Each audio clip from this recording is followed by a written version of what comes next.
This podcast is sponsored by nobody. Hey dudes, welcome to Splat from the Past, the only 80s themed horror sci fi show where things can get totally radical. Now, today is my 39th birthday, and there's no other way to celebrate a birthday by interviewing the legendary comedian of stand up, improv, TV comedy writing, Steve Bluestein. Bluestein. Bluestein. No, it's Bluestein. And it's going to be a great conversation today. I just cannot wait. The man was in the very first They Call Me Bruce movie, which celebrates its 40th anniversary.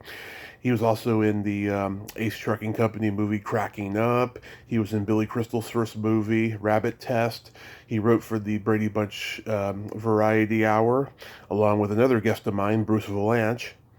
And he started out, with the Groundlings. He's one of the early founding members, and he's also an early Comedy Store guy. We're going to talk about all that stuff today, and I can't wait.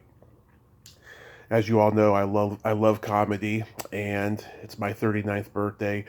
I can't fucking believe it. I'm going to be 40 next year. Right now, I'm at Jack Benny's age, but still, I can't believe I'm 39.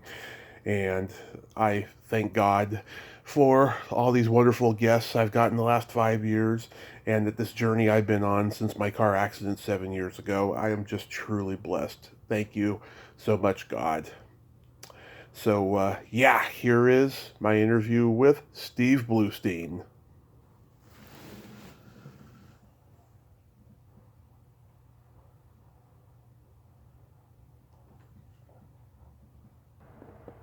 Hello. Hey, Steve, welcome to the show. How are you today? Okay. Oh, it's 12 o'clock. Yeah, I'm good. Oh, that is spectacular. Today's my 39th birthday, and I thank you so much for being my guest. Oh, that's great. 39. You're so young, I may have to burp you. Jack Benny age. Oh, yeah. So, going back in time, were you a funny kid growing up? I actually was a funny kid growing up. As a matter of fact, if you look at my high school yearbook, Uh-huh. all the inscriptions say to the funniest, to the guy with the greatest humor. You always keep me laughing. So I always had that sense of humor. Mm-hmm. Yeah, did you come from a funny family? My father's side of the family is very funny, and interesting side story is that I have a Ukrainian travel agent, Mm-hmm. and we were talking one day, and I said to him, my grandparents are from Odessa, and he said to me, then you must have a great sense of humor. And I said, why? He said, Odessans are known for their sense of humor, and there's a comedy festival has been going on for centuries. And I said to him, do you know what I do for a living? And I told him, and he said, well, that makes perfect sense. So there's something in the genes that makes it work. That was the mother's side more serious? Oh, like a stroke. Yeah, she was the whip in the family. Oh, my mother's side, we called them the fun suckers. Yeah. Sucks the fun out of everything, huh? Yeah, they just suck the fun right out of everything. And the sad thing is, they think that they're so gregarious, Yeah. but they're not. Yeah. What comedians did you watch on TV growing up? I watched all the classics: Mm. Jack Benny, Red Buttons, Red Skelton, Yeah. Jack Gleason, Yeah. Jackie Gleason, and Danny Kaye. Those guys were. Oh, and Jonathan Winters and George Carlin. Those were all the guys that I was obsessed with as a child. All the very best. Yeah, every one of them's great. Are you born and raised in Boston? I was born and raised in Boston, actually in a small town just outside of Boston called Chelsea, Massachusetts. And then after I graduated college, I moved to New York City. I couldn't get out of Boston fast enough. I used to say when I graduated, I threw my hat in the air, and by the time it hit the ground, I was in New York. That's how fast I left. Yeah. And I went from New York to California to Los Angeles, where I've been for, quite some time now, since I think 71. Yeah. Were you surprised when Boston got such a great comedy scene?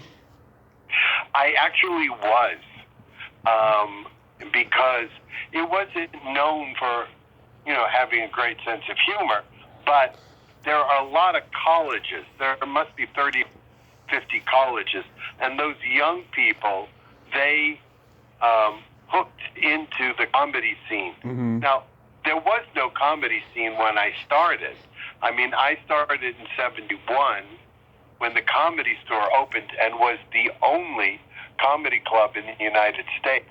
Right. So for it to spread across the country and for Boston to have a comedy scene, it was really quite shocking to me. And another side story, I used to live on Warrenton Street. And when I was in college, my apartment was on Warrenton Street, which on the corner of Warrenton and I think Arlington was a club called Nick's. Oh yeah. And Nick's became one of the big comedy clubs in town. Yeah, I heard it's a tough room too. Well, yeah. I was on tour with Melissa Manchester, and we played the Catskills and Philadelphia and Reno and Tahoe and Framingham. And when we got to Framingham, I was so excited because I was playing my hometown, and my hometown area anyway. And I got on stage and I started working, and the reaction was, very mediocre. So I, as a comic, you have to do two things. You have to talk, and then you have to look and assess what's going on in the audience. And I looked out, and I realized that I was playing to old, young people. You know what I mean? Young people who actually had the mindset of old people. And so I had to make an adjustment. And years later, I was at John Larroquette's house, at a party at John Larroquette's house, and Lenny, I can't remember his last name, Lenny Schultz? the comic from Boston. Oh, Lenny Clark. Lenny Clark comes up to me. He goes, "Hey, Steve, you remember me?" I said, "Lenny, how?" He said, "Yeah, I was the heckler at your show in Framingham." And I went, I did remember that heckler, because I kept saying to myself, "God, not tonight, not a heckler tonight, not tonight." And it was Lenny. So I always thought that was funny. Yeah. Yeah, Lenny Clark is a funny guy. One of those guys who should have been huge, and had an opportunity. So when you were in high school, did you do school plays? We only did one play. It was called Curtain Going Up. Oh, no, I take that. We did two plays. We did Oklahoma, and I played Curly. Don't even ask. And another play called Curtain Going Up. And those two plays got me the bug, the show business bug. I loved everything about it. And our teacher, Miss Pascanza, who was a new teacher, she encouraged me. And like 50 years later, I found her and I called her, And I said, I just want to let you know, you encouraged me, and because of you, I have a career today, and I'm a writer, and blah, blah, blah. And she was so sweet, and I knew she had no idea who I was. but that's what happened. There was a guy in our class who I didn't like growing up. Mm-hmm. And I gave him a really tough time. I wouldn't say I bullied him, but I was mean to him. I excluded him. Yeah. Things, And so 35, 40 years later, I felt badly. So I called him, I found him, I called him, and I said, look, it's been bothering me. I just want to tell you how sorry I am for the way I treated you in college, in high school. It was uncalled for. It had to do with my own personal problems, and I'm just sorry. And he said to me, oh, that is the nicest thing anyone has ever done to me. Who is this again? Oh, that's good. Some people forget stuff like that, and then you don't have as much guilt. It was very strange. It was amazing. But, again, I see the comedy in everything. Yeah. It bothered me for 40 years. He didn't even think about it. So the first time you did stand-up, was it in New York? No, the first time I did stand-up was in at the Comedy Store. Okay. I mean, I had these routines that I did at parties and stuff. Mm-hmm. And when I graduated college, I was a singing waiter in Cape Cod. We did 35 shows a week, plus we busted tables. At a place called the Golden Anchor on East Dennis, Mass. I'll never forget it. It was like a movie. You know what I mean? It was first summer on my own, and it was on the Cape, and it was amazing. And I would talk to the audience and realize that I could make a whole room of people laugh at once. That was the very first time I realized that. And what year was this? Well, I graduated in 68, so that has to be the summer of 68. I mean the Comedy Store. Comedy Store was 72. Okay. So that was when like Craig T. Nelson and Barry Levinson were performing there?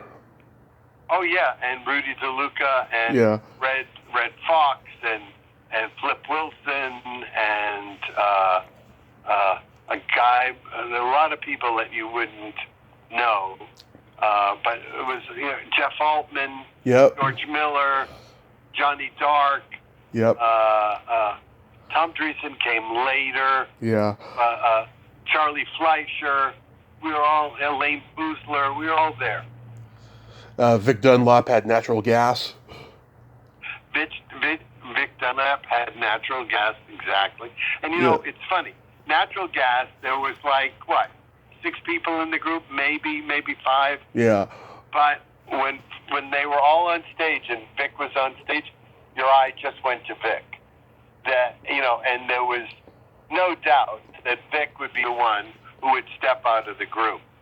He was a wonderful, warm human being, Vic, and he suffered with diabetes because he was overweight. Yeah. And he left us early too. Yeah, he was brilliant. I thought he was a very funny guy. He had that classic Billy Gilbert face. Right. And Vic is the very first person who started selling stuff at the end of the show. I said to him, because I'm very high and try to think of myself as being a little sophisticated, and I said to him, Vic, what are you selling crap at the end of the show for? And he said, Steve, I make more money selling this crap than I do on the gig. I said, oh, more power to you. And he was the first one, and now everybody does it. Yeah. Was the War Babies there yet? I remember the War Babies' name. I don't remember who was in the group. Uh, You? yeah, Walter Olkowitz, who I interviewed before he passed, Susan Krebs, Bart Braverman, a couple other people. I didn't know Bart was in that. Yeah, there were lots of improv groups. I think Archie Hahn may have been in that group as well. It was There were him. lots of. Yeah, it was him. It was him and Valerie Curtin. Right. They were partners at first before the Groundlings. Yeah, I mean, Valerie and Archie and I were all in the Groundlings together, and just we're still friends to this day.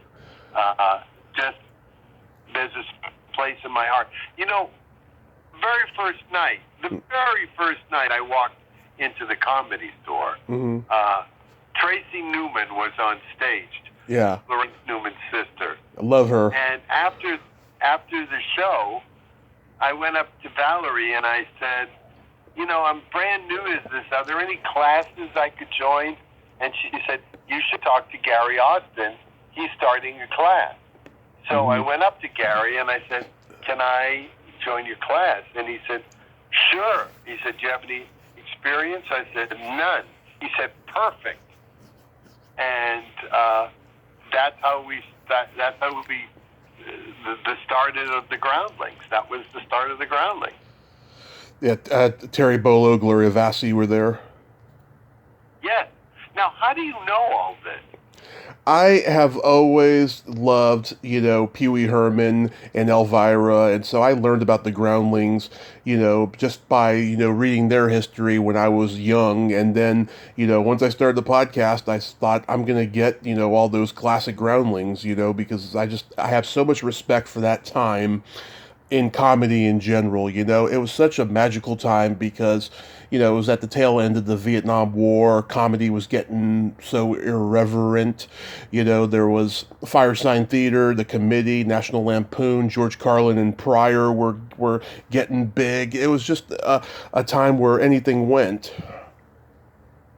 Well, you know, I got to tell you, it's a pleasure to be interviewed by someone who's done their homework, because I can't tell you how many interviews I've done where they say, then what happened? Yeah. But, you know, yeah, Gloria Bassi, Phyllis Katz, Cynthia Seghetti, we were all in the same group together. As a matter of fact, I'm interviewing Mindy Sterling, not next week, but the week after. I know Mindy. On my talk show. Let me say this about that. Yeah, I know Mindy. You know Joan Leisman? I don't know. Maybe I would know the face, but I'm really getting bad with names. I don't know what year she got there. It was like late 70s, but I got her coming on soon. Which she was at the Groundlings like late 70s or something like that. So which did you like better? Did you like stand-up better or improv? Improv, hands down. Mm-hmm. Hands down. You know, one night I was on stage. I think I was at the MGM Grand in Las Vegas, opening for Donna Summer. Mm-hmm. And I was talking to the audience, you know, doing my act. And in the middle of my act, I just stopped. And I looked at the audience and said, if I have to say these words one more time, I'm going to kill myself. Yeah. I said, I need to be, I looked down and I said to the woman, what do? You must have a more interesting job than I do. and I started improvising. And from that moment on, that's what I did. I started improvising. And I would have an hour's worth of material in my head. Mm-hmm. And I would ask somebody, what do you do? And they'd say, I'm a doctor. I bring out the doctor chunk. The next day, I'm an accountant. I bring out the accountant chunk. So that the show was different every night, and it became interesting for me to do. And all of that is because of my background in improv, learning with the Groundlings and Gary Austin. Did Mitzi like you? Did she make you a paid regular? Oh, Mitzi and I, listen, I knew Mitzi from the day when Mitzi sat in a ticket booth getting tickets from the audience as they walked in. Right. I mean, that's how, when Mitzi and Sammy were splitting up, Mitzi called me and she said that they were going to have a meeting about assets. Yeah. He wanted me as a witness at this meeting when Sammy said he would give her the club. And he did say, and I was the witness, that Sammy was giving Mitzi the club. That's how close I was to Mitzi. And when Mitzi was very ill and was non-communicative anymore, I went to visit her, and she was sitting in a wheelchair, and I looked her in the eyes, and I said to her, everything I have today, I owe to you, and I will never let them forget it. I will never let them forget what you did for comedy. And she looked at me, and a tear came down her eyes, and she was able to say, I'm so glad to see you, Steve. Oh. And unfortunately, I was out of town working when her funeral, for her funeral, Yeah. so I couldn't attend her funeral.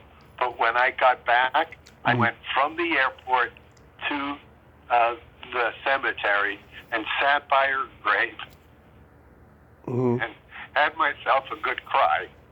Yeah, I love hearing stories like that, because it seems like every comedian's got too much negativity about her, But that's a great story. Well, I knew Mitzi from the beginning, but as she became more powerful, and as when we started, maybe there were 35 comedians, maybe. By the end of the middle of the 80s, there were 35,000. And, and every one of them thought that they were the best and that they should get the best spot and that they deserved to do the showcases. But it was Mitzi who decided. It was Mitzi who said to me, there's this new kid coming. Is Robin Williams is going to surpass everybody. Yakov Smirnoff, so different. Mitzi was deciding. And that's hard, when you're dealing with a group of people they are their own product, and they are egomaniacs. Yeah. You can't please everybody. So there will be stories about Mitzi. And yes, she did crazy things, and she did drugs and whatever. But she still gave America, the United States, the comedy club circuit. Everything that every comedy club in the United States is based on Mitzi's structure.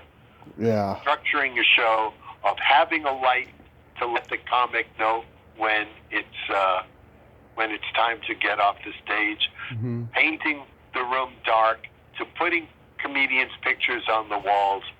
That's all Mitzi. Mitzi did all that, and every club in the country copied it. Were you there when the strike happened? I was the PR person. I was the one who called the newspapers and the television studios and the talk shows. That was me. Wow. So yes, and it was difficult for Mitzi to see me on the picket line. But the truth of the matter was, at that point in time, the Comedy Store was coining money. I mean, they were coining money, and the comedians were making nothing. Yeah. They were literally working for free. Now, Mitzi considered it a college, where you learned what you were doing. Right. But we saw it differently, and it was... Hey, Steve, you're breaking up a little bit. It really was. It was hard for me to get on the big one. Because, I said you were breaking up a little bit. I changed. Yeah. Oh, right. Is this better? Yeah. To give you an idea how bad the cell service in my house is, I switched from one ear to the other. Okay. So that's how bad the service is. Thank you, Spectrum. Yeah. Thank you, Spectrum. So, yeah, somebody the other day said to me, so and so, I think he's on the Spectrum. I said, no, I think it's AT&T. But, yeah. So what were we talking about, Mitzi? About the strike, yeah. Oh, the strike. Yeah, it was difficult for Mitzi to see me on the line, but it was also difficult for me because I had all my friends, the group of people that I ate with and lived with and worked with and traveled with. They were all for the strike, and I had to make a decision, and in the end we won, and we got paid. It was $10, but for some of these guys, $10 was the difference between eating and not eating. Yeah. It seems like that place got dark, after the strike happened. That's when Sam Kinison showed up. It did get dark. I was long gone by the time Sam was there. I started working in 74 or 5. When I say started working, I started working professionally on the road as an opening act. So Tom Dreesen had once said to me, don't be like those guys in high school who continue to hang out at high school after they graduate. Yeah. And that stuck with me.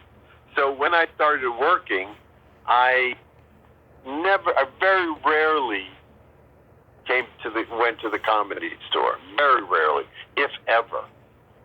Yeah. If ever. Did you ever get on the Tonight Show with Johnny? No, not with Johnny. No. I did all the talk shows. Mike Douglas. I was working all the time. I did all the variety shows and all the talk shows. I had an incredible agent at ICM, Gary Weinberg, who was a huge fan and like a brother to me, just like a brother to me. And he, it's very rare when you'll hear like a producer say, God, does your agent love you? Yeah. And I would hear that all the time because, and Gary gave me my first break and got me into the business and got me signed to Sandy Gallen as a manager. So I had quite a ride, as they say. How did you get to be a writer for the Brady Bunch Variety Hour? Gary said, I'm sending you out on something. I said, what is it? He said, just go on the interview and bring a videotape of your television appearances. So I did. I brought my videotape, and I'm being Carl Kleinschmidt and Ronnie Graham were the head writers, and yeah, we're talking and we're laughing and having a great time. And I said, so what is this, guys? What am I up here for? And he said, the Brady Bunch Variety Hour. And just as he said that, tiny little gnat flew in front of my face, and I swiped at it, and I went, like that. Yeah. And he thought I was doing like a Three Stooges thing, like, and he went, you're hired. I said, you're kidding. He said, no. He said, we need that kind of crazy humor on the show.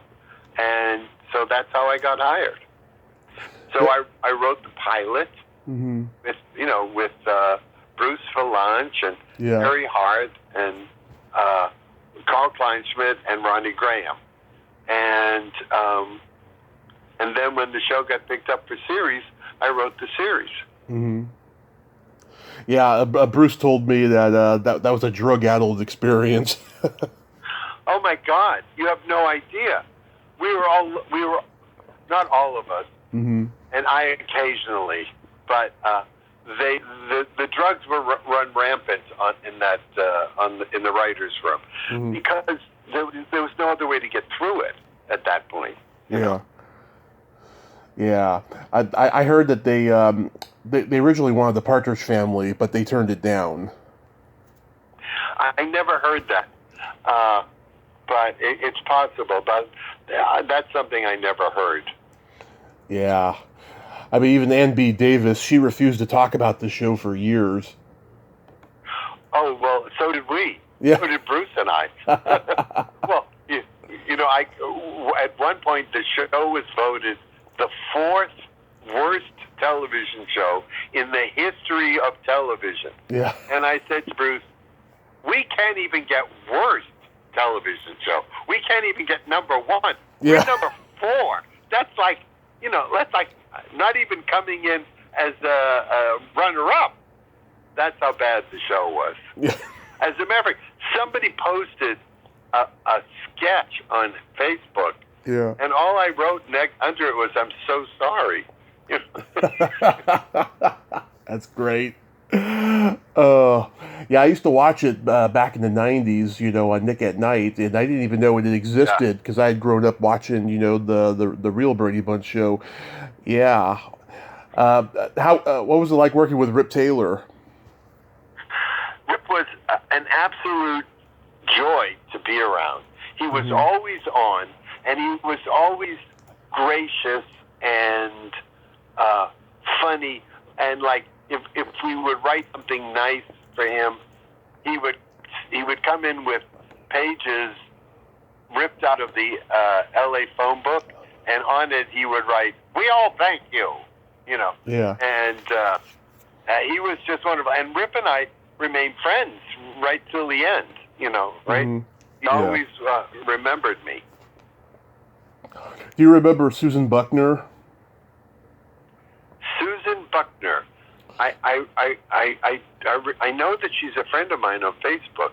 What did she do? She was a Croftette, and she went on to play Patty Simcox in the Grease movie.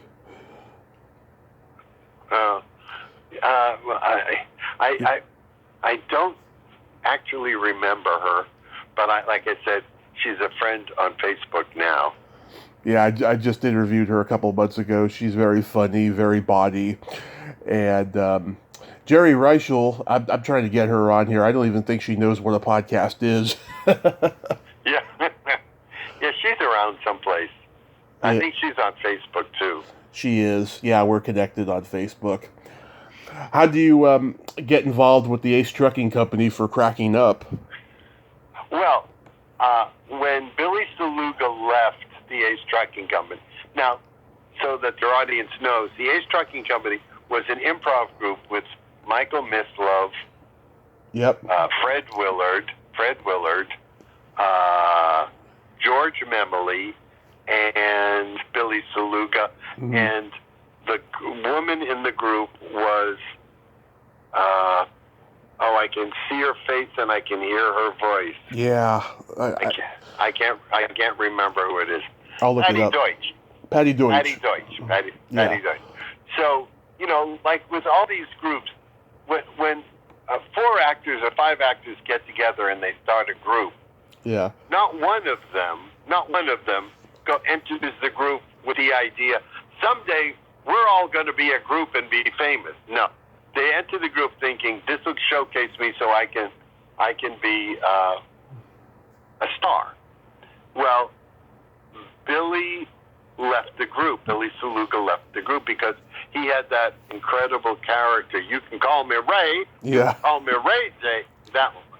And he got a lot of notoriety because he left the group. And Fred and Mary Willard and I had become friends. And Mary said to Fred, you should put Steve in Billy's place. And that's what they did. And I became a member of the Ace Trucking Company. Nice. Yeah, I talked to Mike. He's a great guy. He told me something so sweet though. He said that Fred Willard said to him just before he passed that Mike was one of the funniest guys he ever worked with. I thought that was very nice of him to say. Yeah, well, Fred was a wonderful guy, really wonderful guy.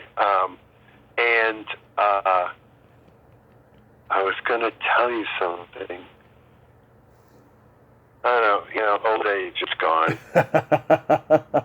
This movie had, God, the who's who of sketch comedy. It had Phil Proctor and Jim Stahl and Tino Insana and Lenny and Squiggy. I actually talked to David Lander before he passed, and Edie and Bob McClure. God, that's high-priced talent there. Oh yeah, I mean that was the cream of the crop for the time. You know that really was. And I've never seen the movie. I saw it. But I've never. I saw it one time years ago. It was funny from what I remember. Like I said, it was the cream of the crop of comedy at that time. You're my second guest from Rabbit Test. Who was the other one?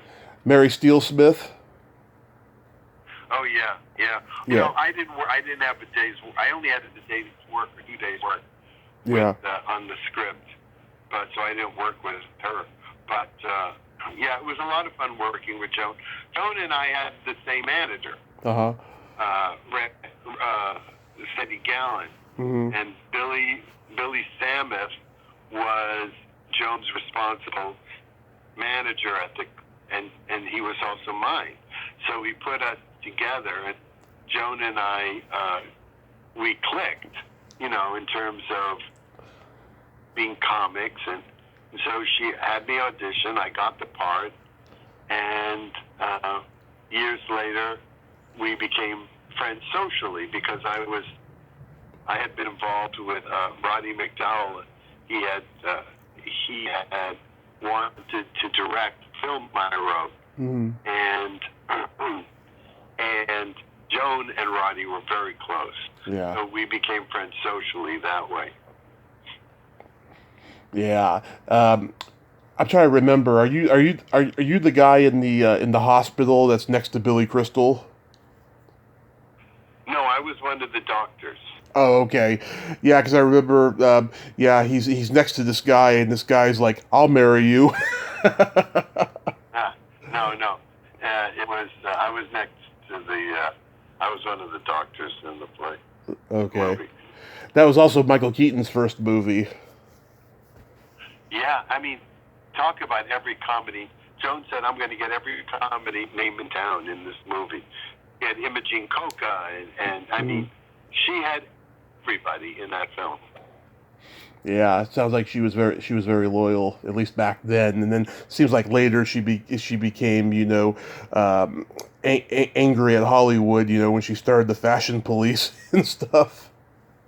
Well, no, I she had a very tough time after her talk show because she had been blackballed by Carson. Yeah. Because she had her talk show, and then when she lost her talk show, Hollywood kind of turned their back on her, which is what happens over and over and over again in this town. And so she had mortgaged her home to do the film, and so she went out on the road working. And it wasn't until she got Fashion Police. And I wouldn't say that she was angry at Hollywood.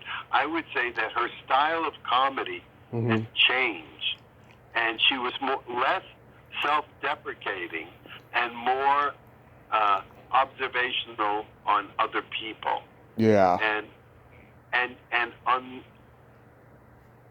at the time that she was doing the Fashion Police, I don't think she was ever funnier.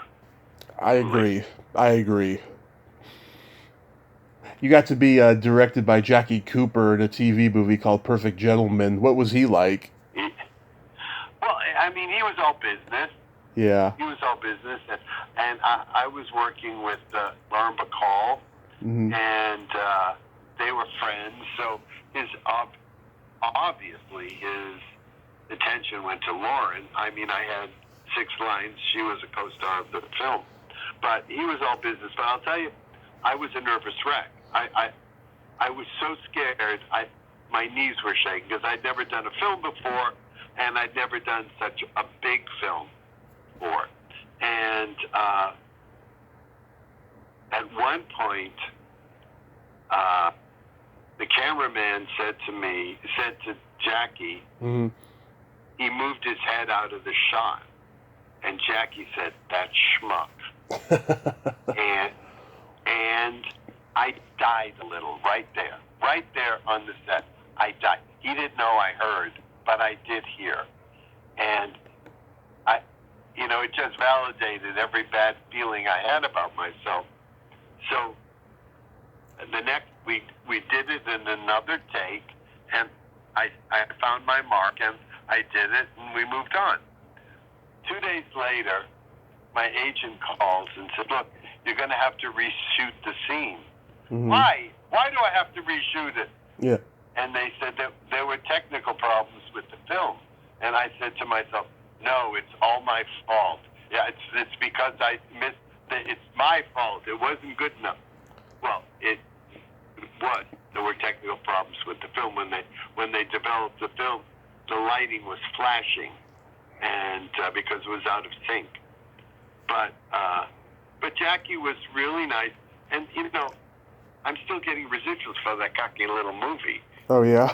To this day, yeah, it's really hilarious.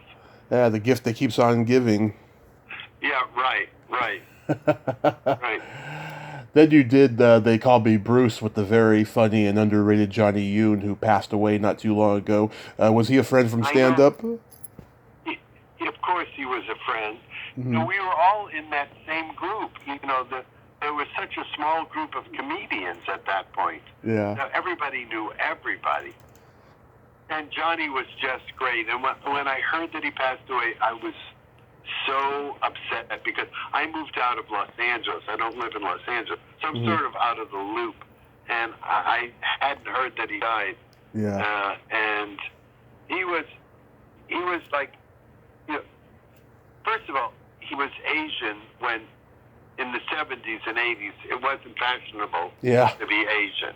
I mean, let's just say it. Yeah. But not only did he get a movie produced, but he had a very strong and productive stand-up career and became a television star in Korea. Mm-hmm. Yeah, I miss him a lot. Yeah, I interviewed the woman who played his love interest in They Still Call Me Bruce, the sequel, and she told me that there was a producer that wanted her to get naked for this one scene, and she didn't want to do it, and she said that Johnny had her back on it, and despite the fact that she fought a little bit with Johnny on that set, she's like she has a lot of respect for him because she didn't want to get naked for that one scene, and I thought that was great. Yeah, I think that substantiates everything that I know about Johnny. He was a wonderful guy. He really was. That's great. So friendly, so warm. Mm-hmm. So, always had a smile on his face. It was making that movie fun.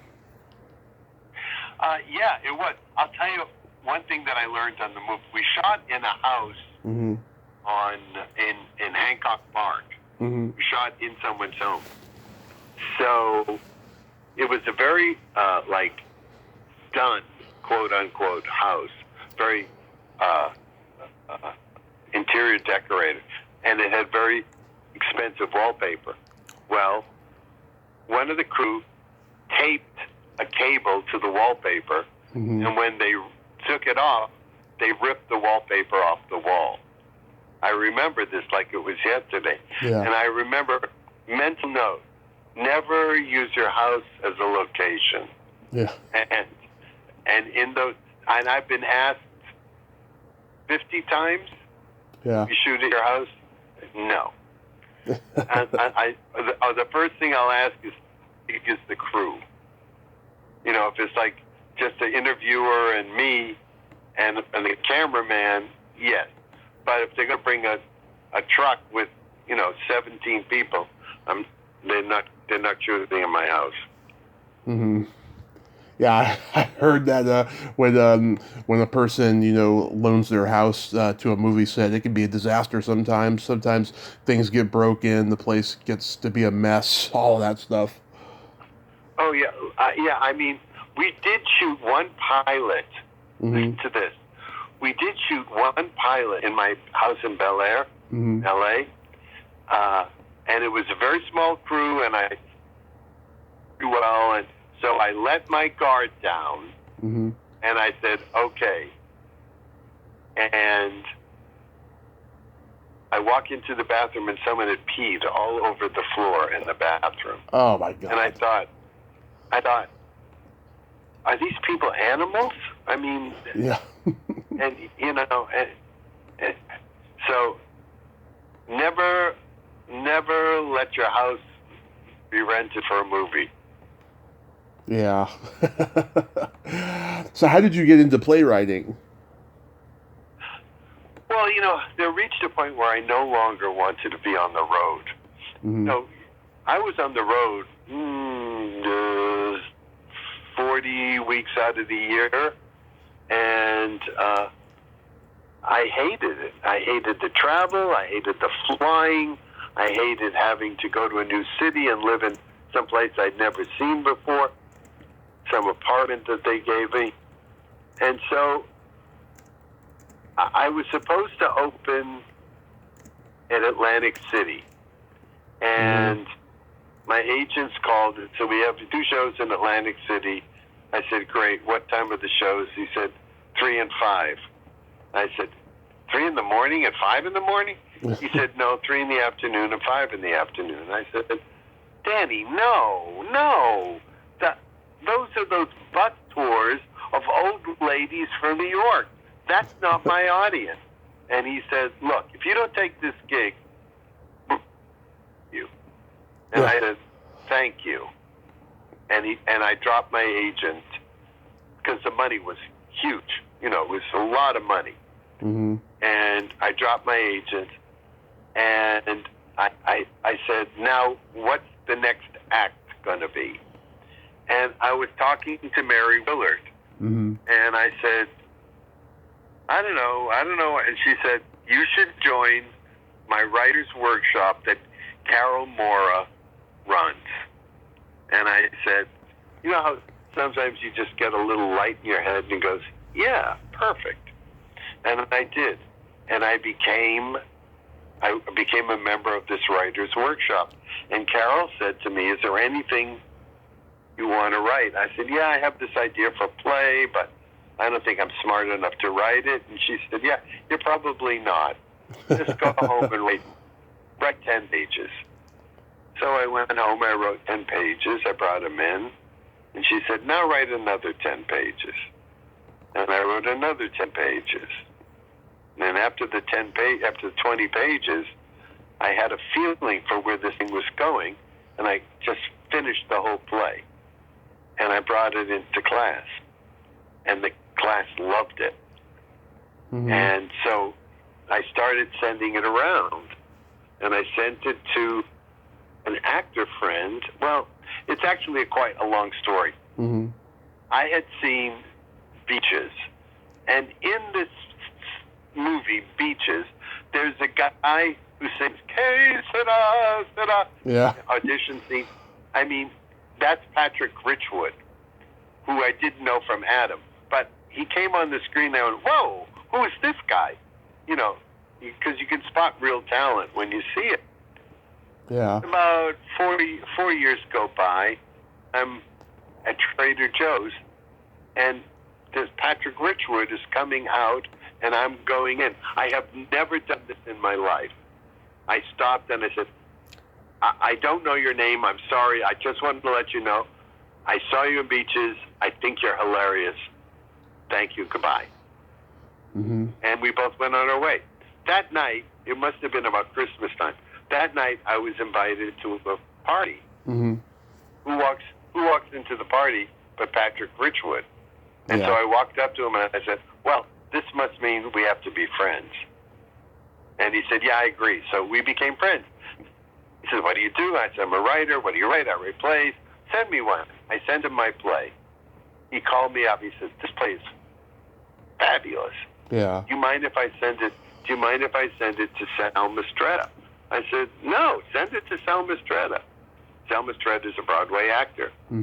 the Sal reads it. He calls me up and he said, "We love this play. Do you mind if I send it to Wayne Scherzer?" I said, "Who's Wayne Scherzer?" He says, "He's a manager." So I said, "All right, sure." So he sends it to Wayne Scherzer, and Wayne Scherzer calls me up and he said, "I'm flying to LA. I want to meet you. I love this play. I want to sign you." Yeah. And I went, "Okay," because that doesn't happen. And that's what happened. And I signed with Wayne. He started sending the play around. We got productions in Boston. We got productions in New York. We got productions in Wilmington, Delaware. Mm-hmm. And now I have about 8 plays, and I've had 4 produced. I have another one being produced next year in Palm Springs. So, it's a nice place to take up some time. Yeah, I bet, though, that COVID really spooked you because of no live theater. Well, strangely enough, I have a very strange life. I had moved from Los Angeles to the desert, to the Palm Springs area. Uh-huh. And I moved in August. I had September, October, November renovations on the house I moved in on. Mm-hmm.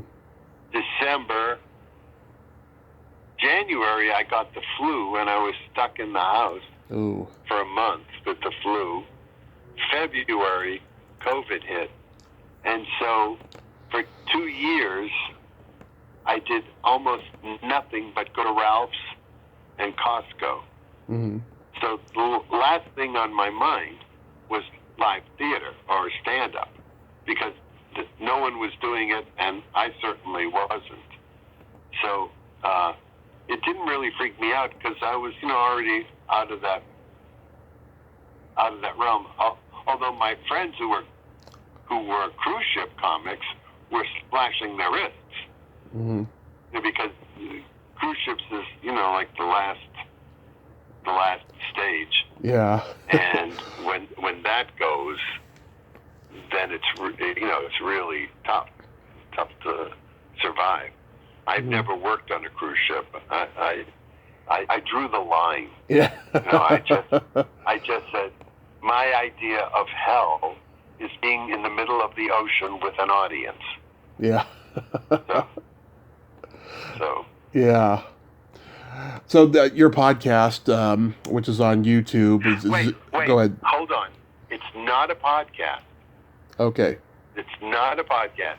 It's a live broadcast talk show. There is a difference. I know. It's just that, everyone's on Zoom now, so I never know what's what. So, okay, it's a live talk show. No. It's a live broadcast talk show. We just had Valerie Landsberg on. Yes, and and she's so wonderful. And the numbers we're getting on these shows are amazing. We're getting between 8,000 and 10,000 views a show. Mm-hmm. So I'm really quite flattered and honored, that so many people are tuning in. Yeah, I corrected you on the spelling of her name. Yeah, you did, and so did she, as a matter of fact. Yeah. What's so strange is that I worked at Alan Landsberg Productions for 2 or 3 years. Yeah. You would think I would know the name, but I'm old and I'm senile now, so I can't remember. Can't remember shit, if I can say that. Yeah, I connected with her in January on Instagram, and she gave me her email, and I've been emailing her once a month since then, to come on here. I haven't heard back. Did it take a while to get her? Well, I know Valerie since she's 8 years old. Yeah. We had Gary Weinberg was her agent as well as he was my age. Yeah. So we have a long history. So I just called her up and said, "Please do my show," and she did, and it was fun. You should watch it. I did. I enjoyed I it. love this. Oh, you did? Yeah. Of course, I'll watch anything that Valerie Landsberg is in because she was my number one crush growing up, and obviously she's my number one bucket list guest I'd like to get, and I think I will. You know, she's just busy, but you've gotten a lot of people that I've talked to. You know, Jackie Joseph, Jennifer Edwards, Jamie Alcroft, Kathy Ladman, Wesley Ure, lots of great people that you have a history with. Yeah, I'm trying to interview only my friends. Yeah. And that's how we started. I'm only interviewing my friends. So when they say it's conversation between friends, it really is. Yeah. You know, I haven't had anybody on that I don't know. Mm-hmm. And they keep asking me, well, can we do this one? Can we do that one? And I went, no, I'm not through with my guest list yet. You know, with my friends list yet. We have, you know, and we're already booked all the way through to the end of July into August. Yeah. Just with my friends, and we've done. Valerie was the 35th show. Just so your audience will know, the name of the show on YouTube is Let Me Say This About That. Yes. Let me say this about that. Let me say. Yeah. So who are your friends that like are your bucket list guests that you'd like? Well, I'd like Valerie Curtin. She won't do it. She's so shy. Oh. And so brilliant. Mm-hmm. So I so love her so much because I know it would be fun to talk to her. Johnny Dark, I'd like to have on. Mm-hmm. But also Johnny said no. Yeah, same here. I'd like to have on. Who else said no? Oh, Joanne Worley said no. Mm-hmm. I'm always wondering if the show isn't big enough for them to do, or if they really are afraid to do interviews. Yeah. That's a shame. Yeah, that's a shame Valerie Curtin won't do it. You know, it's funny. I remember when she was in Silver Streak, and, you know, she's that plain Jane, who likes Gene Wilder, and she takes that little tiny part and runs away with it, especially when he gets back on the train and she's drunk, you know, during that little train party that's going on there. Yeah, she was funny in that. Well, you know, that's what Valerie does with every single thing she does. Yeah. She takes a little gem of a part, a little part makes it a gem. She's so brilliant, and you know, she came out here to visit about maybe 8 months ago, and we just sat and talked for hours and hours and hours. You know, yeah, it's one of my favorite. You know, because she's responsible for me starting my journey in show business. Valerie Curtin said, Gary Austin is starting a class, you should join it. And I went, okay. And that was my introduction into show business. Right. Did you have a good relationship with Gary? Oh, yeah. Mm-hmm. Gary and I was a member of the Comedy Store Players in the very beginning. It was Pat Proft and Bo Capral, Gary Austin, Carol Eats White, me. You know, it was. I love Carol. Carol's another one who I adore. Yeah. And so Gary and I, we did improvs together. So I know Gary very, very well. As a matter of fact, when on the night he passed, I went to the hospital. Carol White and I went to the hospital just to say goodbye, and I just cried like a baby because I was so grateful for the gift that he had given me. Yeah. Do you have any upcoming projects? Well, just my play, How to Kill Your Mother Without Really Trying, a comedy by a resentful son. I love that. Part 1A will be produced at the Desert Rose Theater next Mother's Day. So. I love it. That's a great title. That's appropriate now, especially since not only is it the 55th anniversary of the movie How to Succeed in Business Without Really Trying, but Robert Morse just passed away. Did you know him? I did know him briefly, occasionally, casually, socially. We both got our haircut at the same place on Ventura Boulevard. I'd see him at Costco. We knew each other. We weren't friends. Okay. So you just saw him around? Yeah, I saw him around. Just to say hi to. Steve, thank you so much for being my birthday guest today, and this was a lot of fun. Hey, happy birthday. Thank you so much. Thank you. Yes, I have one friend who commented, since this is the last year you're going to admit your age, happy birthday. Yeah, right. No, I'll be. Where are you? Go ahead. Where are you located? Right now, I'm living in Redding, California, but I'm from San Francisco. Oh, all right, cool. No, because for some reason I thought you were from back east because you had all that information about Knicks and stuff. I mean, you've really your next step is a book. I can feel it coming. Oh, I'm working on a book, a memoir about myself and stuff, and I mean, I have a couple book ideas beyond that in me. So definitely. Yeah, you'll definitely be doing that. Well, thanks a lot. I enjoyed the conversation. Oh, I'm glad, Steve. Thank you. Oh, and can I do a plug? Go right ahead. I have to do two plugs. My show, Let Me Say This About That, is available on YouTube. Just Google my name and that should come up. And my 3 books are available on Amazon.com. Wonderful. Memoir of a Nobody, Take My Prostate, Please, and Point of Pines. Take My Prostate, Please. Yeah. Steve, you have yourself a great day, and please be safe. You too. Thanks again. Thank you. Bye-bye. Thank you. Bye-bye. Bye. Well, there you have it. Steve Bluestein. Ain't he a cool dude? Oh, what a nice guy, and great stories there. And he's hilarious, huh? Listen to those titles that he came up with. Those are brilliant titles. And check out his talk show. It's not a podcast. I apologize for that in the intro. Check out his talk show on YouTube. Let me say this about that, where he interviews all his celebrity comedy genius friends. It's really, really entertaining. Well, until next time, this is Tommy Throwback Kovac saying, there's no shame in living in the past, because the present sucks. Later, dudes. Happy birthday to me. Happy birthday to me.